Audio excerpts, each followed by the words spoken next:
Hello everyone, welcome to academy. कैसे हो सब लोग? मैंने कहा था ना, आज से हम स्टार्ट करेंगे next chapter metals and non metals. हमारा चैप्टर थर्ड जो है, जो दो चैप्टर आपने किए केमिकल रिएक्शंस इक्वेशंस है ना, सेकंड चैप्टर फिर हमने क्या किया था, एसिड बेस सॉल्ट का। अब अगला चैप्टर है मेटल्स एंड नॉन मेटल्स का। उसके लिए थोड़ी सी नॉलेज आपको किसकी होनी चाहिए? पीरियोडिक टेबल की। जो आप पीरियोडिक टेबल क्या है कि जिसमें सारे मेटल्स मतलब कहना चाहिए इसमें सारे एलिमेंट्स अरेंज हैं। आपने हो सकता है बुक में देखा होगा इस तरह का, है ना। और यहाँ नीचे दो लाइन है। ये मैं जनरल आपका ड्रॉ करके दिखा रही हूँ। इसी में खाने खाने से बने हुए हैं इस तरह से, ऐसे ऐसे, है ना। इस पूरे में आपके बहुत सारे एलिमेंट्स अरेंज हैं। ठीक, ये पूरा आप डिटेल में भी पढ़ोगे बाद में आपके सिलेबस में। अभी तो जैसे देखो 10th तक तो ऐसा होता है कि थोड़े से आते हैं, है ना। आप थोड़ा बहुत एटॉमिक नंबर याद करते हो, ज़्यादा सारा 30 तक याद करते हो। अगली क्लास में 11th में तो पूरा पीरियोडिक टेबल अच्छे से आना चाहिए। कोई भी चीज़, एक एक एलिमेंट का पता होना चाहिए कौन सा एलिमेंट कहाँ है। ठीक, क्योंकि उस पर बेस्ड आपके सारे क्वेश्चंस होते हैं। ओके, ये अगर पता होता है तो थोड़ा सा आसान हो जाती हैं चीज़ें समझना। और पूरे पीरियोडिक टेबल में मैक्सिमम एलिमेंट्स क्या हैं? मेटल्स। ठीक है, देखो थोड़ा सा बता देती हूँ मैं। इस साइड जो आपके एलिमेंट्स हैं वो भी मेटल्स हैं, सेंटर में जो हैं डी ब्लॉक वाले वो भी मेटल्स हैं, नीचे जो हैं वो भी मेटल्स हैं। जो उस साइड है वो थोड़ी सी नॉन मेटल्स हैं, उनमें भी नीचे वाले में थोड़ी सी मेटेलिक प्रॉपर्टी आ जाती है। ठीक है, तो अब मेटल्स हैं नॉन मेटल्स हैं, तो हम कैसे डिफ्रेंशिएट करेंगे मेटल्स हैं कि नॉन मेटल्स हैं? आपने पहले भी थोड़ा बहुत पढ़ा हुआ है ना मेटल्स नॉन मेटल्स के बारे में 9th क्लास में, कि मेटल्स की कई सारी प्रॉपर्टीज पढ़ी होंगी, high melting point, boiling point, है ना, और हार्ड होते हैं, या इस तरह की कई एक एक करके हम सारी प्रॉपर्टीज डिस्कस करेंगे। ठीक है, और विद एग्जाम्पल डिस्कस करेंगे। डे टू डे लाइफ में भी हो सकता है उनका कहीं ना कहीं आपका कनेक्शन जहाँ हो सकता है वहाँ से मैं कनेक्ट करके पढ़ाती रहूँगी आपको, ताकि आपको याद रहे। ठीक, सबसे पहली बात है कि मेटल्स, अगर मैं सपोज करो, सबसे सिंपल एग्जांपल देती हूँ कि आप अंगूठियाँ पहनते हो, है ना। अंगूठियाँ आप पहनते हो गोल्ड की, सिल्वर की, रिंग्स पहनते हो ना, या ईयर रिंग्स हम लोग कई बार पहनते हैं इस कुछ इस तरह का मेटल का। ठीक है, झुमके पहने होते हैं कईयों ने कॉपर जैसे। तो ये आपके कुछ टाइम बाद काले काले से पड़ने लग जाते हैं। सिल्वर की घरों में जिन्होंने माँ ने पायल पहनी होती है वो भी थोड़ी सी काली काली सी पड़ने लग जाती है। अगर आप उसको रब करोगे, या आपने देखा हो कभी वैसे उसका घरेलू इलाज है, उसको जो कहना चाहिए कि नुस्खा कह सकते हैं, कि उससे हम लोग थोड़ा सा कई बारी जो भी आपकी ज्वेलरी है उसको क्लीन कर लेते हैं। टूथपेस्ट किया ना, टूथपेस्ट करते हो कोलगेट, उसको हम यूज़ कर सकते हैं उसको क्लीन करने के लिए। क्यों कर सकते हैं? देखो उसमें आपका फ्लोराइड होता है। चलो केमिकल्स में मैं नहीं जाती क्या चीज़ है क्या नहीं, जिस किससे हम रब करेंगे तो क्यों साफ हो रहा है, बट जो मेन चीज़ है वो ये है कि मेटल्स के ऊपर एक परत जम जाती है, एक लेयर जम जाती है किसी और चीज़ की। क्यों जम जाती है? जैसे वो नहीं पड़ा होता है आयरन, बाहर आपका लोहा पड़ा हुआ है, ऐसे ही उसके ऊपर रस्ट जम जाता है ना, जिसको आप कहते हो जंक, रेड रेड जैसे कलर का, राइट। ऐसे ही हर मेटल के ऊपर कोई ना कोई लेयर जम ही जाती है जो रिएक्टिव है मेटल्स, क्योंकि हम क्या कहते हैं कि मेटल्स क्या हैं? रिएक्टिव हैं। एयर में आपके डस्ट पार्टिकल्स हैं, मॉइस्चर है, ऑक्सीजन है। ज़्यादा मैक्सिमम जो रिएक्शन होती है वो ऑक्सीजन और मॉइस्चर के कारण होती है। उनके साथ रिएक्ट करके मेटल क्या करता है? एक परत जमा देता है अपने ऊपर। जो भी है आपका, छोटा सा टुकड़ा है, बड़ा है, जैसा मर्जी वैसा। तो जब आप उसको रब कर देते हो ना, किसी चीज़ से रगड़ देते हो, वो उसका जो नेचुरल कलर है वो वापस आ जाता है। तो जैसे आपका सिल्वर है सपोज करो, जब आप उसको रब कर देते हो, या एल्यूमिनियम है, वो शाइनिंग सरफेस उसकी दोबारा आ जाती है। गोल्ड है, गोल्ड भी आपका कुछ टाइम बाद, गोल्ड या कॉपर जैसा ऐसा है ना, कुछ टाइम बाद ना फीका फीका सा रंग दिखने लग जाता है। जब आप उसको रब कर देते हो प्रॉपर ब्रश से रगड़ के, जैसे मर्जी भी, हमें तो मेनली वो लेयर हटानी है। ठीक है, तो उससे क्या होता है, थोड़े से रफ सरफेस से रब करना जरूरी है। इसलिए ब्रश में भी वो ब्रिसल्स होते हैं ना, जो वो निकले होते हैं, जिसको आप इंग्लिश में तो ब्रिसल्स कहते हैं, बाकी हिंदी में उसको क्या कहते हैं, जो उसके वो रेशे जैसे होते हैं ब्रश के, ठीक, उससे वो है। या कोई ऐसा रफ सरफेस थोड़ा जिससे आप रगड़ के अगर साफ कर सको, उससे वो लेयर आपकी जब हट जाएगी तो मेटल का शाइनिंग सरफेस वापस नजर आने लग जाएगा। तो उससे हम क्या कह सकते हैं, पहली प्रॉपर्टी हमारी मेटल्स की क्या हुई, ये हम पढ़ के रहे हैं, देखो फिजिकल प्रॉपर्टीज। ठीक है, फिजिकल प्रॉपर्टीज। अब अगर आपसे कभी कोई पूछ ले फिजिकल प्रॉपर्टीज या केमिकल प्रॉपर्टीज में फर्क क्या है, तो आप क्या बोलोगे? फिजिकल प्रॉपर्टीज मतलब जो आपकी नॉर्मली फिजिकली आप देख, या इस तरह की चीजें जो है जिसमें कहीं कोई रिएक्शन नहीं हो रहा, वैसी वाली प्रॉपर्टीज हैं। ठीक है, इसमें क्या क्या आ जाएगा? Melting point, boiling point, hard है कि सॉफ्ट है ना, और क्या बोलते हैं, जैसे मेटल्स के केस में तो आ जाता है गुड कंडक्टर्स, बैड कंडक्टर्स हैं, कैसा है, ठीक है, सोनोरस है नहीं, इस तरह की। उसको आप जो भी मतलब आप उसके साथ फिजिकली कर सकते हो ना, वो चीज़। केमिकल प्रॉपर्टीज़ में बेसिकली उसकी केमिकल रिएक्शन है कि रिएक्ट करके कुछ नया कंपाउंड बन रहा है, यहाँ कुछ नया कंपाउंड नहीं बन रहा।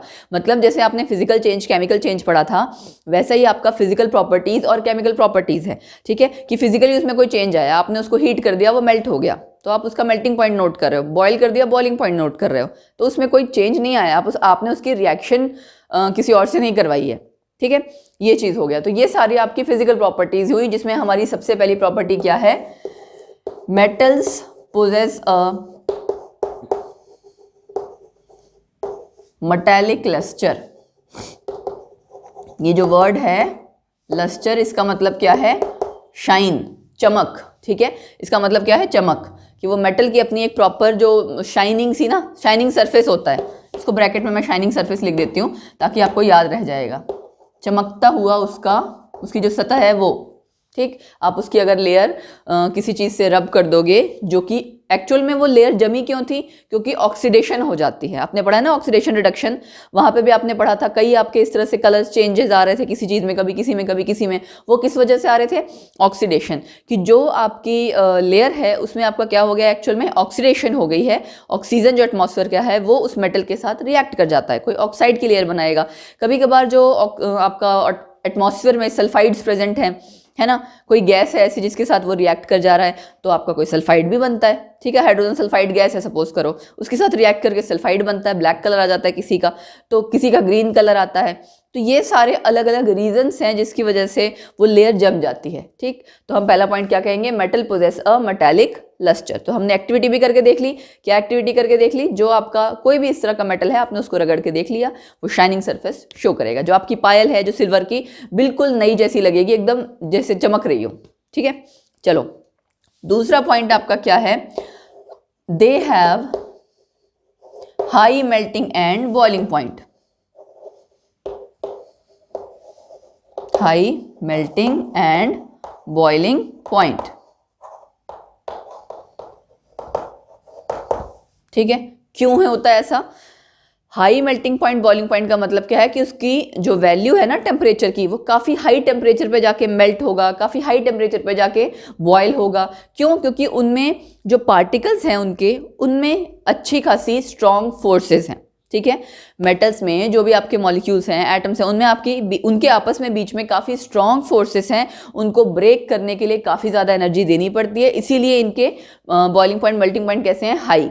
लेकिन एक्सेप्शन भी है, क्या है एक्सेप्शन, देखो एग्जाम्पल अगर आपने थोड़ा बहुत जिसने पढ़ रखा होगा, एक तो ऐसा है कि आपका मरकरी लिक्विड होता है ना, वो ऑलरेडी लिक्विड की फॉर्म में ही एग्जिस्ट करता है। मेटल्स हम नॉर्मली बाकी सब तो कह रहे हैं सॉलिड के फॉर्म में एग्जिस्ट कर रहा है, बट मरकरी कैसे एग्जिस्ट करता है, लिक्विड की फॉर्म में, ठीक है। बाकी मेटल्स आपके मोस्टली सारे सॉलिड की फॉर्म में एग्जिस्ट करते हैं एक्सेप्ट मरकरी। अगर आपसे कोई पूछे name a metal which exist in liquid form या लिक्विड स्टेट, मरकरी, ठीक है।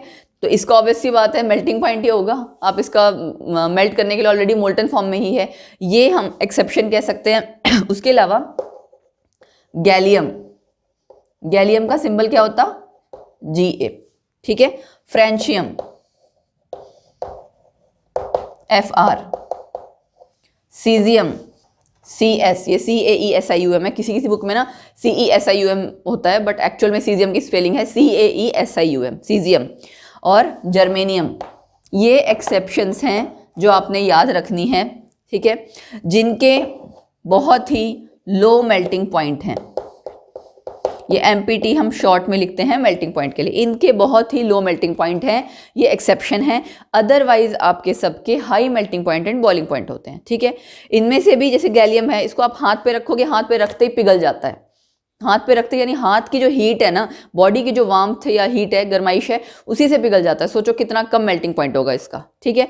लेकिन ऑन द कॉन्ट्रेरी दूसरे नोट पे हम ये कह सकते हैं गैलियम का बॉइलिंग पॉइंट बहुत ज़्यादा है, बॉइलिंग पॉइंट वेरी हाई, ये याद रखना, गैलियम का बॉइलिंग पॉइंट बहुत ज़्यादा होता है, इसीलिए हम गैलियम को यूज़ करते हैं हाई टेम्परेचर थर्मामीटर के लिए। ऐसे बहुत से थर्मामीटर हैं जो काफ़ी हाई, अब देखो आप नॉर्मली जो हम अपना डेली यूज़ में यूज़ करते हैं वो तो क्लिनिकल थर्मोमीटर है, उसको हम क्या कहते हैं, क्लिनिकल थर्मोमीटर।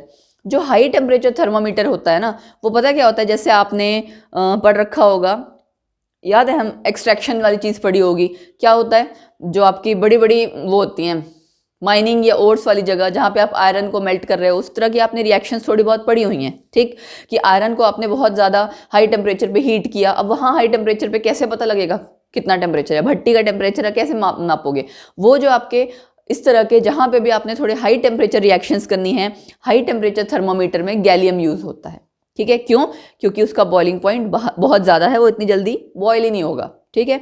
अदरवाइज कोई एलिमेंट सपोज करो ऐसा है थर्मोमीटर में जो आपने डाला है वो बॉयल ही करने लग जाएगा, फिर वो टेम्परेचर क्या देगा, राइट। इसीलिए हाई टेम्परेचर वाले उस कंडीशन के लिए हमें कैसा एलिमेंट चाहिए जिसका बॉइलिंग पॉइंट खुद का बहुत ज़्यादा हो, जो खुद से जल्दी बॉयल ना हो, लेकिन जिस एनवायरनमेंट में वो रखा गया है वहाँ का टेम्परेचर बता सके। वहाँ पे हमें क्या यूज़ होगा? गैलियम।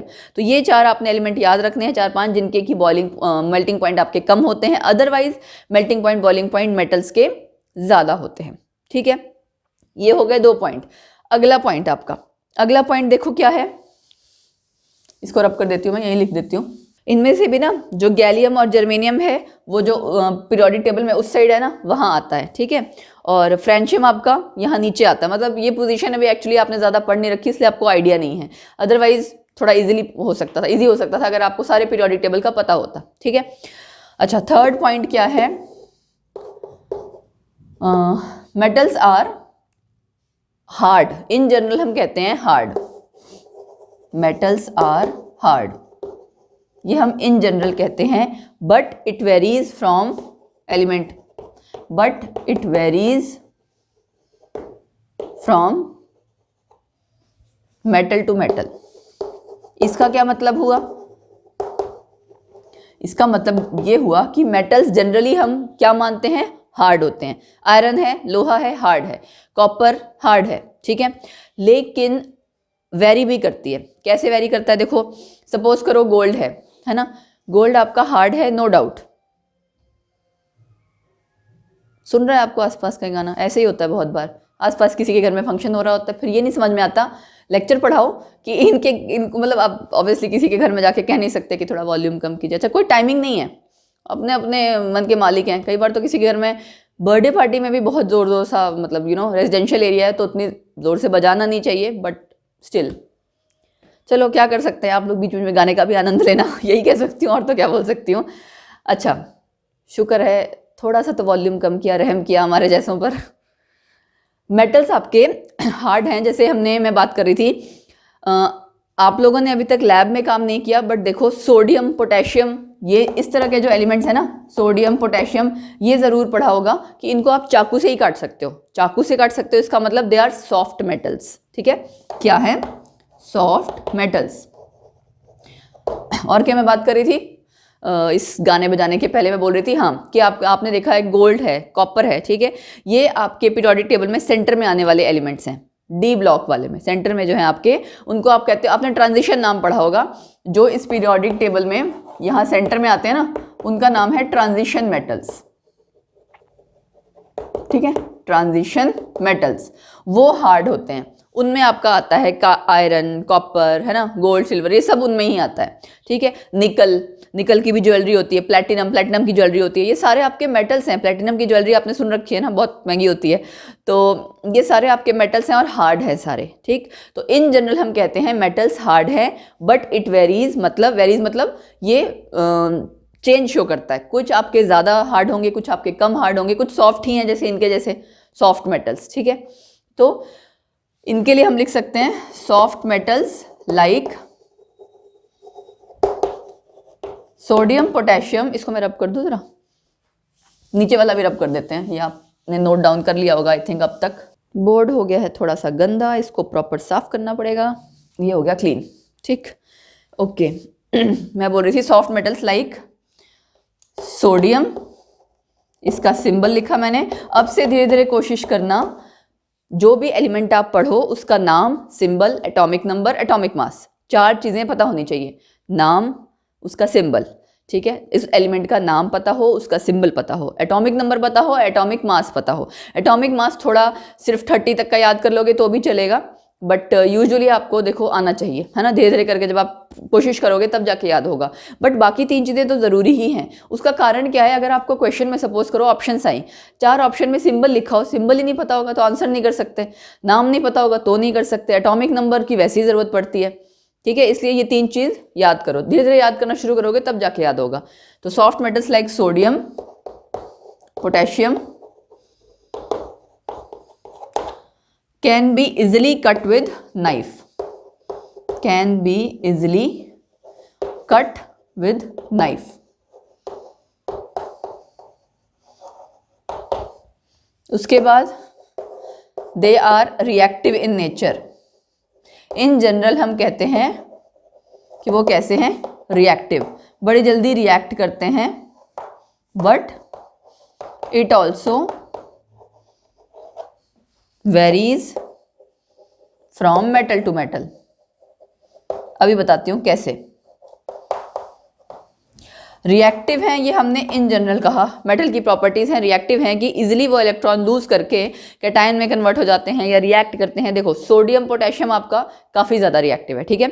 सोडियम को आप केरोसिन ऑयल होता है ना, उसमें डाल के रखते हो, जो आपके लैब में सोडियम आता है ना, जैसे जो बड़े बच्चे यूज़ करते हैं लैब में टेस्ट करने के लिए, +1 +2 वाले, उनको तो चलो खुद से काट के दिया जाता है। ग्रेजुएशन में आने के बाद क्या होता है, स्टूडेंट्स कई बार खुद ही कट कर लेते हैं, तो वो केरोसिन में स्टोर करके रखा होता है। उसका रीज़न ये है कि वहाँ उसमें उसकी रिएक्टिविटी कम हो जाती है, अदरवाइज ज़्यादा रिएक्टिव इन नेचर होता है। अगर ज़्यादा रिएक्टिव होगा तो सोचो क्या होगा, रिएक्ट कर जाएगा तो कुछ ना कुछ एक्सप्लोसिव रिएक्शन हो सकती है, कुछ भी हो सकता है। जैसे पोटेशियम के केस में ऐसा ही होता है, उसको यूज़ ही नहीं किया जाता इस तरह से लैब में, ठीक है। तो ये है आपका रिएक्टिविटी ज़्यादा वाली चीज़।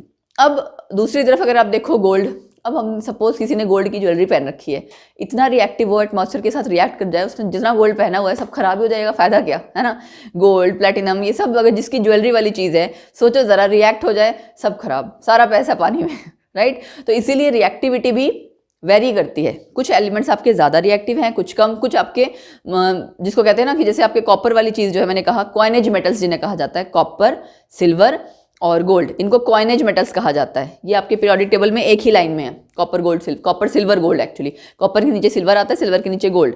तो ये आपके नोबल मेटल्स कहे जाते हैं, या इनको कहा जाता है कॉइनेज मेटल्स, ठीक है। ये जब आई गया तो मैं बता ही देती हूँ, कॉपर, सिल्वर, गोल्ड, क्या कहा जाता है इनको, कॉइनेज मेटल्स। बहुत पहले आपने पढ़ा होगा ना, हिस्ट्री में पढ़ रखा होगा, अशरफियाँ पढ़ा था, है ना। पहले सिक्के जो होते थे इसी तरह के होते थे, सोने के सिक्के, चांदी के सिक्के, है ना, जो राजा महाराजाओं के टाइम में, इसलिए इनको कॉइनेज मेटल्स कहा जाता है।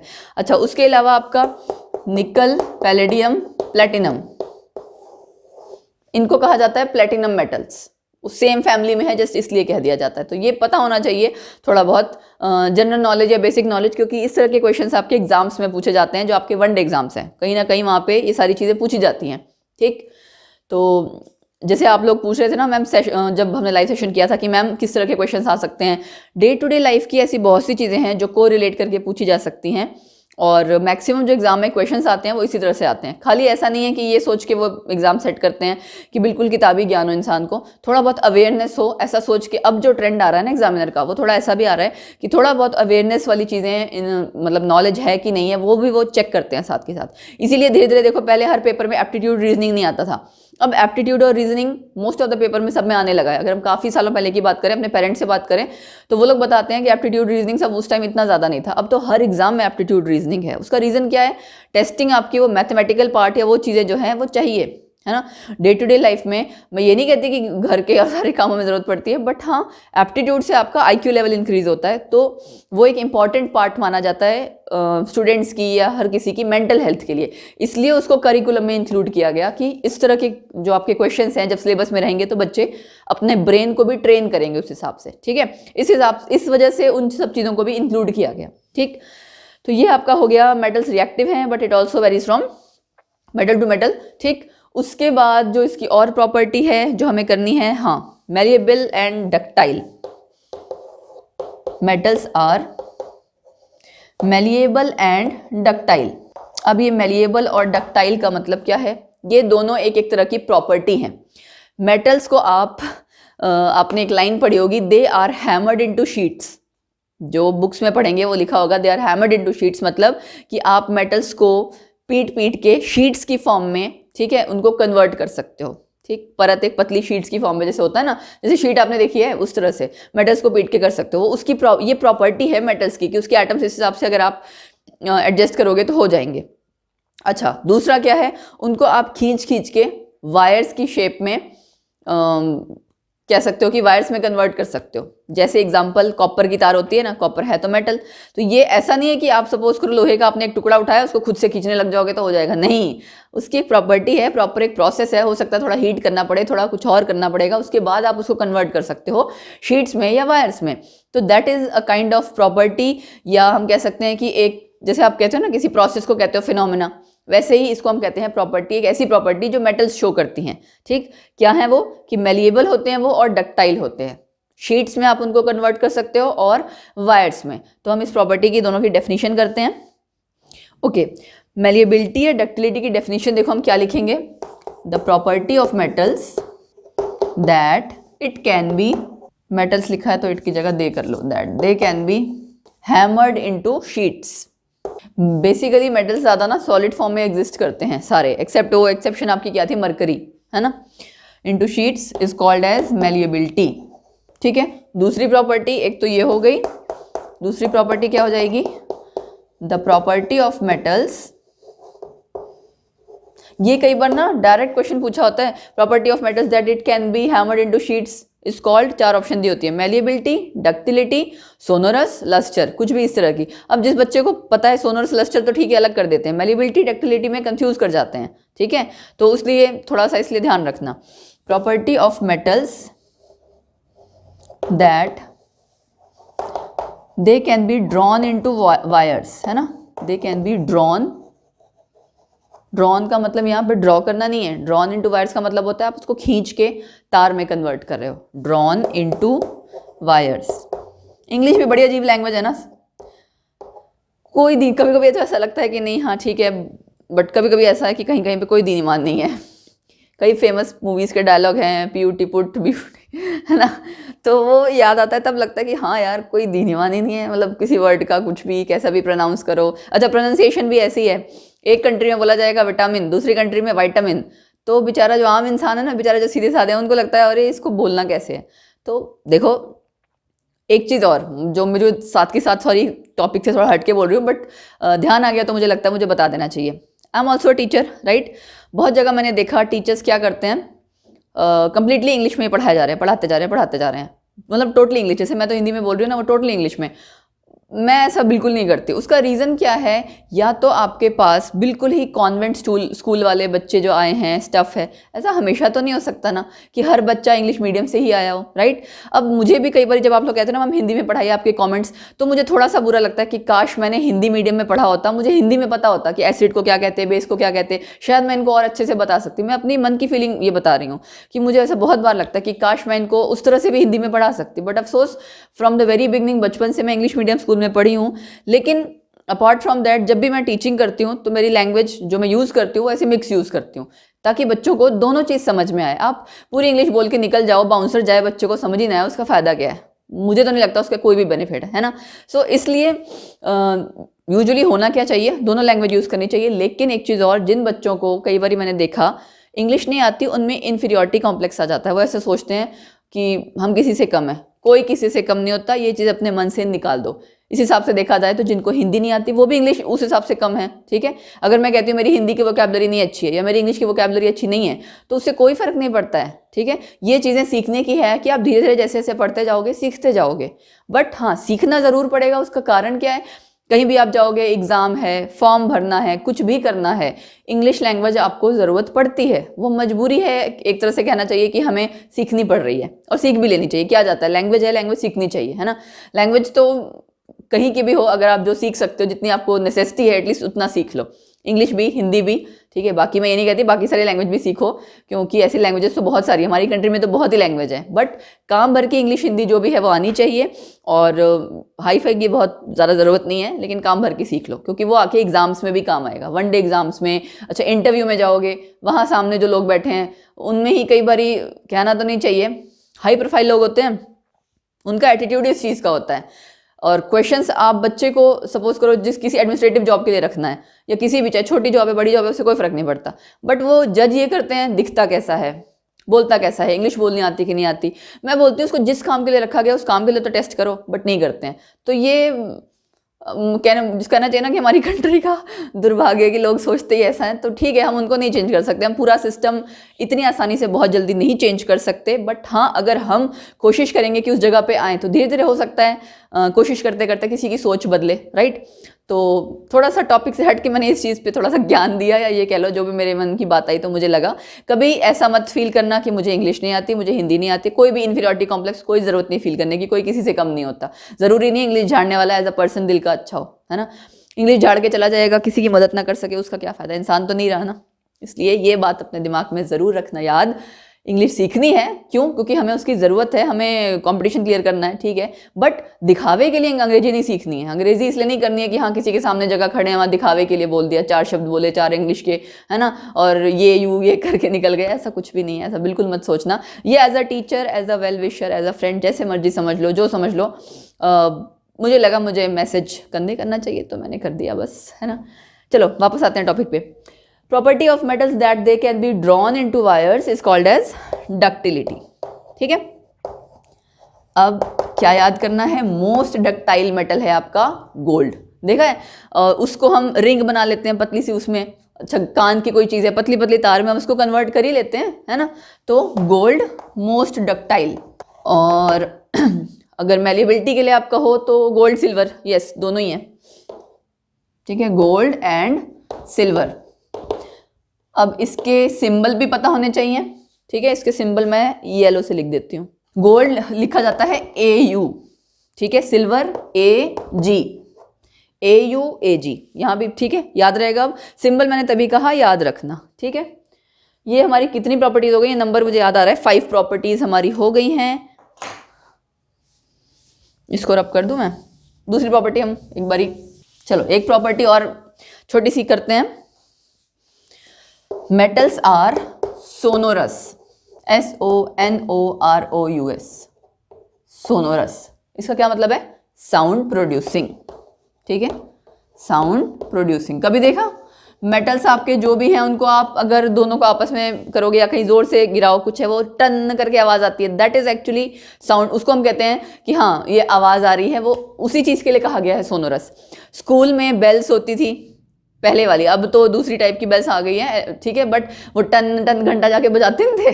मुझे याद है छोटे होते थे, एक मैम होती थी, वो जाती थी, वो मुझे लगता है शायद तांबे का होता था या पता नहीं लटकाया होता था, उसको जाके लकड़ी के डंडे से, जो ऑर्डर वाला होता नहीं है, क्या कहते हैं उनको, जज, नाम ही नहीं याद आ रहा मुझे, जज याद, तो उससे जो आपका जब मेटल ही तो था वो, जो आपकी बेल थी, जो हम जिसको बेल कहते थे, ठीक है, और जो गवर्नमेंट स्कूल्स हैं या पाठशाला उसमें तो बहुत जगह मुझे लगता है कई बार अभी भी दिख जाएगा आपको, उसको जब आप लकड़ी से बजाते हो बड़ी ज़ोर से, तो उसमें जो आवाज़ आती है ना, उसमें ऐसा वाइब्रेशन सी एक निकलती है, उस चीज़ को आप कहते हो कि हाँ मेटल्स आवाज़ करने वाले एक एलिमेंट्स हैं। तो हम उसके लिए अपने प्रॉपर्टी का नाम क्या दिया है, सोनोरस, साउंड प्रोड्यूसिंग, ठीक है।